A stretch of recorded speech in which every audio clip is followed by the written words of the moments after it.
ஸ்ரீ குருப்யோ நமக.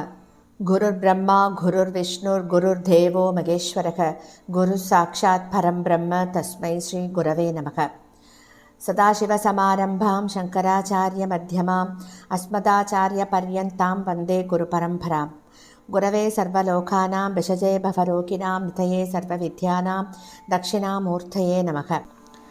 ஸ்ருதிஸ்மிருதிபுராணானாம் ஆலயம் கருணாலயம் நமாமி பகவத்பாதம் சங்கரம் லோகசங்கரம். सदात्मध्याननिरतं विषयेभ्यः पराङ्मुखं नौमि शास्त्रेषु निष्णातं चन्द्रशेखरभारतीं. विवेकिनं मगाप्रज्ञं धैर्यौधार्यक्षमानिधिं सदा अभिनवपूर्वं तं विद्यातीर्थगुरुं भजे. भारतीकरुणापात्रं भारतीपदभूषणं भारतीपदमारूढं भारतीतीर्थमाश्रये. विद्याविनयसम्पन्नं वेदरागं विवेकिनं वन्दे वेदान्ततत्त्वज्ञं विदुशेखरभारतीम्. அனைத்து பெரியோர்களுக்கும் நீலாயுதாட்சி குமாரின் நமஸ்காரங்கள். பிரதி ஒரு வாரம் நம்ம நடமாடும் சாரதாம்பாளான நம்முடைய பிரத்யக்ஷ பகவான் ஜெகத்குரு ஸ்ரீ பாரதி தீர்த்த மகா சுவாமிகளின் சச்சரித்தத்தை கேட்டுக்கொண்டிருக்கிறோம். போன வாரத்தின் தொடர்ச்சியை தான் தொடர்ந்து கேட்கப் போகின்றோம். 20வது வாரமாக பக்தர்களின் பல கேள்விகளுக்கு ஆச்சாரியால் பதில் கொடுத்திருக்கா. அப்படி ஒரு பக்தர் என்ன கேட்கிறார்னா, இந்த உலகத்தின் உண்மையற்ற தன்மையை பற்றி ஒரு வினாவை எழுப்புறார். என்னன்னா, நாம் உலகத்தை காண்கிறோம் மற்றும் மக்களுடன் செயல்படுகிறோம். ஆனால் அத்வைத்த வேதாந்தம் இந்த உலகம் உண்மையற்றது என்று சொல்கிறது. இதை எப்படி நாம் புரிந்து கொள்வது அப்படின்னு குருநாதர்கிட்ட கேட்கிறார்.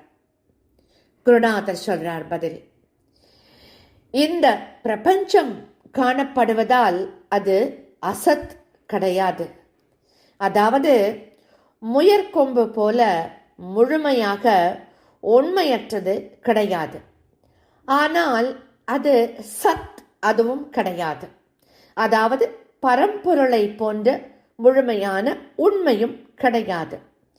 நிலையான உண்மையானது எப்பொழுதும் மாற்றம் அடையவோ அழியவோ செய்யாது. ஆனால் இந்த உலகம் அப்படி இல்லையே. அதனால்தான் நாம் இவ்வுலகம் உண்மையில்லை பொய்யும் இல்லை என்கின்ற விவகார கண்ணோட்டத்தில் மட்டுமே அது உண்மை அப்படின்னு சொல்றோம். இந்த விவகார உண்மை என்கின்ற நிலையும் பரம்பொருளில் இருந்து தனித்து இருக்கும் உண்மை கிடையாது. பரதத்துவத்தை உணர்ந்த சாதகன் இந்த உலகை ஒரு தனிப்பட்ட சத்தியமாக காண்பதில்லை. அனைத்தும் பரம்பொருளே என்கின்றதை அவன் உணர்கிறான் அப்படின்னு ரொம்ப அழகா ஆச்சாரியால் பதில் சொல்றார். சிங்கேரியில வருடம் தோறும் நடக்கும் வித்வத் சதஸில் ஸ்ரீ மகா சந்நிதானம் வளரும் பண்டிதாளை ஊக்குவிப்பார். அத்தகையோர் பேச்சில் ஏதாவது பிழை இருந்தால் கூட அவர்களுடைய மனம் கொஞ்சம் கூட கஷ்டப்படாமல் ரொம்பவும் பரிவோடு தாயன்போடு அவர்களை திருத்துவார். ஸ்ரீ மகாசன்னிதானம் ஒரு விஷயத்தை குறிப்பிட்டு சொல்லவோ, ஒருவரை திருத்தவோ, ஊக்குவிக்கவோ அல்லது ஒருவருக்கு அறிவுரை வழங்கவோ நேரும் பொழுது நகைச்சுவை உணர்வோடு தம்முடைய சொற்களை கையாள்வார். ஒரு சமயம் சமஸ்கிருதத்தில் ஆர்வம் கொண்ட இளைஞர் ஒருவர் வரார். அந்த இளைஞர், நான் தங்களின் மீது சமஸ்கிருதத்தில் ஒரு கவிதை இயற்றியிருக்கேன், ஆனால் அதில் இலக்கண பிழைகள் இருக்குமோ அப்படின்னு நினைக்கிறேன் அப்படின்னு அதை ஆச்சாரியர்கிட்ட கொடுக்கிறார். ஆச்சாரியர் அதை படிச்சு பார்த்துட்டு அதுல விபக்தி பிழைகள் இருப்பத பார்க்கிறார். இருப்பினும் விபக்தி பிழைகள் அப்படிங்கிறது வேற்றுமை தொகை பிழைகள் இருந்தாலும் என்ன பண்றார், அந்த இளைஞனை உற்சாகப்படுத்தணும் அப்படிங்கிறதுக்காக சமஸ்கிருதத்தில் எழுத வேண்டும் என்கின்ற உன்னுடைய ஆர்வத்தை நான் ரொம்பவும் பாராட்டுறேன். உன்னுடைய பாடலில் இருக்கும் விபக்தி பிழைகளை பற்றி கவலை கொள்ளாதே. நான் உன் பக்தியை தான் அங்க பார்க்கிறேன் அப்படின்னு சொல்லி ஆசீர்வாதம் பண்றார். இப்படி அந்த இளைஞரின் மனம் கோணாமல் அவர் சந்தோஷிக்கும் வகையில் ஆச்சாரியால் அவர்கிட்ட சொல்றார். இப்படித்தான் ஒரு பக்தர் ஒருவர் ஆச்சாரியாலிடம் தான் செய்த தவறு ஒன்றை மன்னிக்கும்படி வேண்டி தன்னுடைய தகாத செயல்பாட்டை மனசுல வச்சுக்கொள்ள வேண்டாம் அப்படின்னும் விண்ணப்பம் பண்றார். ஸ்ரீ மகாசன்னிதானம் அவளும் அந்த பக்தரை ரொம்ப கனிவோட ஆசுவாசப்படுத்துறார். ஆசுவாசப்படுத்திட்டோ அவர் சொல்றார், ஆதிசங்கரர் உபதேசித்த தத்துவத்தை மட்டுமே நான் மனதில் வைத்துக் கொள்வேன், வேறு எதையும் நான் மனதில் வைத்துக் கொள்வதில்லை, அதனால் கவலைப்படாதே அப்படின்னு சொல்றார் ஆச்சாரியால். நாம் கேட்காமலே நம் மனதில் இருப்பதை அறிந்து, அதாவது நம் மனதில் இதைப்பது நல்லவையாக நமக்கு தேவையானவையாக இருப்பின் அதை ஆச்சாரியாலே உணர்ந்து நமக்காக அதுக்கு பதில் கொடுப்பார் அப்படிங்கிறதுக்கு தான் இப்போ நம்ம ஒன்று கேட்க போகிறோம். வட இந்தியாவிலிருந்து ஒரு ஆன்மீக பயிற்சியாளர் சிங்கேரிக்கு வரார். தன்னுடைய பயிற்சிகளில் அவருக்கு ஒரு சந்தேகம் இருந்தது. அதை ஸ்ரீ மகாசன்னிதானத்திடம் கேட்டு தெளிவு பெற வேண்டும் அப்படின்னு நினைக்கிறார். ஆனாலும் தயக்கத்தினால் கேட்காமலே இருக்கார். அந்த சமயத்தில் மகாசன்னிதானம் ஒரு அருளுரை வழங்கி கொண்டிருக்கார் எல்லாருக்கும். இந்த பக்தர் மனசுல நினைச்சுக்கிறார், 4 நாட்களாக நான் மகா சுவாமிகளின் தரிசனத்துக்கு வந்துருக்கேன். அப்படி நான் வந்துருந்த போதிலும் என்னுடைய சந்தேகத்தை நான் அவர்கிட்ட கேட்கல. இன்றைக்கு இரவு நான் சிங்கேரியிலிருந்து புறப்படணும். இப்படி 4 நாட்கள் இருந்து ஒரு பொன்னான வாய்ப்பை நான் தவற விட்டுட்டேனே அப்படின்னு மனசுல நினைச்சுக்கிறார். அந்த அருளுரையை கேட்டுக்கொண்டு, அந்த அருளுரையும் கன்னட மொழியில இருக்கு. அந்த கன்னட மொழியும் அவருக்கு புரியல.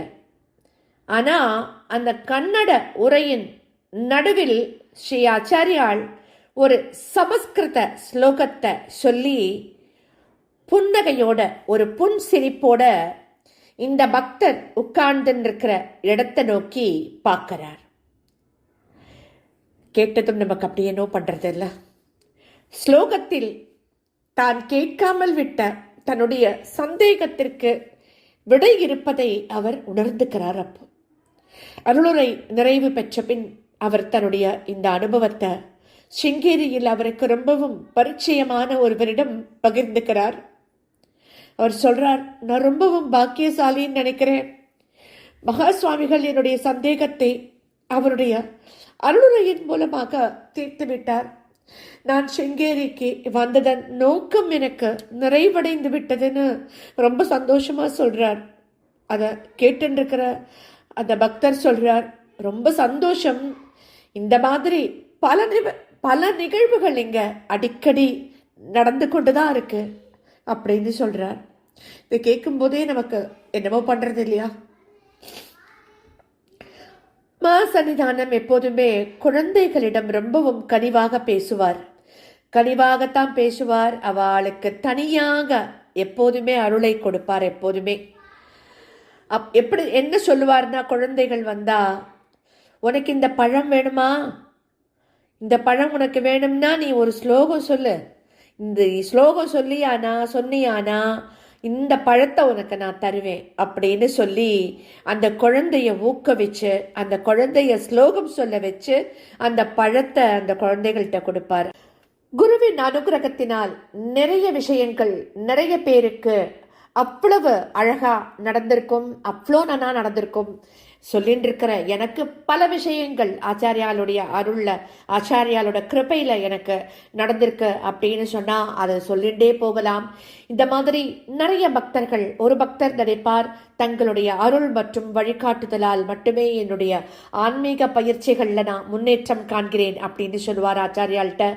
மற்றொரு பக்தர் சொல்லுவார், தாங்கள் என்னுடைய மகளுக்கு திருமணம் நடக்க ஆசீர்வாதம் பண்ணினேன், அதற்கேற்ப அவளுக்கு நல்லதொரு வரன் அமைஞ்சுடுத்தோ அப்படின்னு சொல்லுவார். மற்றொரு பக்தர் என்ன சொல்லுவார், குருதேவா, தாங்கள் சென்ற வருடம் என்னுடைய மகனை ஆசீர்வாதம் பண்ணினேன். அவன் நிறைய மதிப்பெண்கள்லாம் பெற்று இப்பொழுது மருத்துவக் கல்லூரியில சேர்ந்திருக்கான் அப்படின்னு சொல்லுவார்.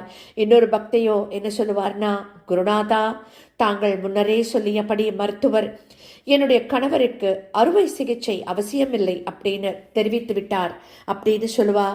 இன்னொரு பக்தர் சொல்லுவார், சென்ற வருடம் தாங்கள் எங்களது கிராமம் செழிப்படையும் என்றும் கோவிலின் கும்பாபிஷேகமும் நன்றாக நடக்கும் என்றும் சொன்னீர்கள்.